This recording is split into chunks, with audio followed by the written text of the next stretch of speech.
host of 7 Hills in Florida's capital city, covering every corner of the Big Bend. This is the award-winning News 20 at 5 Live. A new development tonight in the Robert Champion hazing case. Good evening. I'm Tanya Glover. Valeria Sistrunk will join us shortly. Today, prosecutors upgraded charges against remaining defendants in the Champion hazing death case to manslaughter. That's according to a defense attorney on the case. In all, 12 former band members are facing manslaughter charges. 10 of them were initially charged with hazing causing death, which carries a maximum prison sentence of 5 years. Now, a manslaughter charge has been added, carrying a maximum 15-year sentence. A court hearing on the case began today. Champion died in 2011 after a hazing ritual on a charter bus. For more info on the story, log on to FAMUTVnews.com. Well, part-time employees in Florida could soon have health insurance. News 20 at 5 reporter Valeria Sistrunk joins us live with the very latest on the decision from state lawmakers. Valeria? Yes, Tanya, pretty soon part-time employees in Florida will be receiving health coverage, and potential state fines have everything to do with it. If you're a part-time employee in the state of Florida, well, you might have one less thing to worry about. Thursday, members of Florida House panel reluctantly agreed to extend coverage to all part-time employees. If they didn't agree, the state would have to pay a fine of almost $300 million under President Barack Obama's federal health care law. At a committee meeting in Tallahassee, Republican Representative Gail Harrell said the state had no choice. Unfortunately, we've been put in a box where the fines become so untenable if you do not allow for participation that we had no choice but to allow for participation. Some lawmakers even suggest offering part-time workers scaled-down benefits as a way to save money.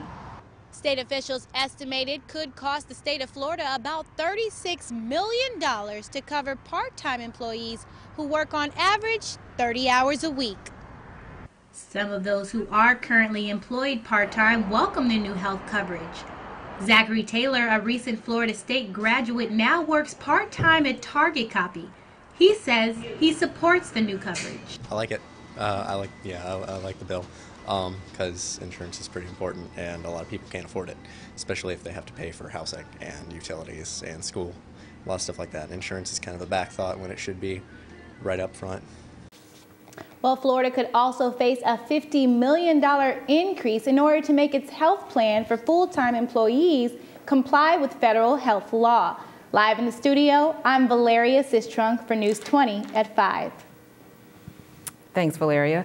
Well, health officials are warning North Florida residents of possible water contamination. They say the Withlacoochee Water Control Plant in Valdosta overflowed into nearby rivers. Officials say people should stay away from the Withlacoochee and Suwannee rivers. They say water sample results will be available next week.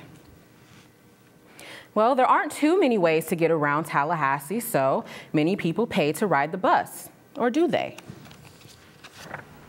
Have you ever been running late and the bus just can't seem to move fast enough? Well, just like you, bus drivers are constantly trying to make deadline. And in the attempt to do so, it may just get you a free ride. And I've had this experience. They don't look at the card I'm carrying that gives me 50% off. They just assume that I have it because they've seen it before, and they'll take half price on my ticket. Don't look at my pass, which isn't even mine. It belongs to someone else. They don't check the ID. But who needs a free ride when you've already paid for one? Star Metro offers a variety of fares, including a $38 monthly pass and a one-day unlimited fare at the cost of $3. While it may not seem too costly, for a consistent rider, those numbers can add up. No one was willing to speak on camera here at the Star Metro station, but the drivers I did speak to said they don't allow passengers to ride for free, even if it may appear so at times. And one of those times may be when a student is boarding the bus. One of the bus drivers I spoke to said there is a button they can press to account for all of the students instead of having them swipe their cards. So when there's a long line, it won't take up too much time. Although Geis has witnessed some bus drivers not check passes, she says most of the drivers do. I had a bus pass I got for medical reasons, and it expired, and they caught it. I didn't even know it was expired. So they do check them, but then again, they don't. We reached out to the Star Metro headquarters for comment on this story. On both attempts, we were transferred to voicemail. Well, tomorrow marks the state of Florida's legislative session, and Floridians will be able to track all of the action from their mobile devices. The Florida House will release a new mobile app that allows users to track the legislative process in both the House and Senate. Florida House Speaker Will Weatherford says the app will stream live video of committee meetings. He says it will also offer details on bills, votes, and legislators. People around the world are going to new extremes to gain locks. News 20 at 5 reporter Alexandria Collins joins us live with the very latest. Alexandria? Hair theft is hitting a new high in South Africa and could be coming to America. People are taking and selling dreadlocks. The hair on your head may not be safe anymore. Hair theft, in particular dreadlock theft, has become popular in different countries around the world. People have started to go to extreme measures to take another person's hair, but they aren't using it as their own. They're selling it. Selena Alexander, the owner of Naturally You Braid Studio, is saddened by this.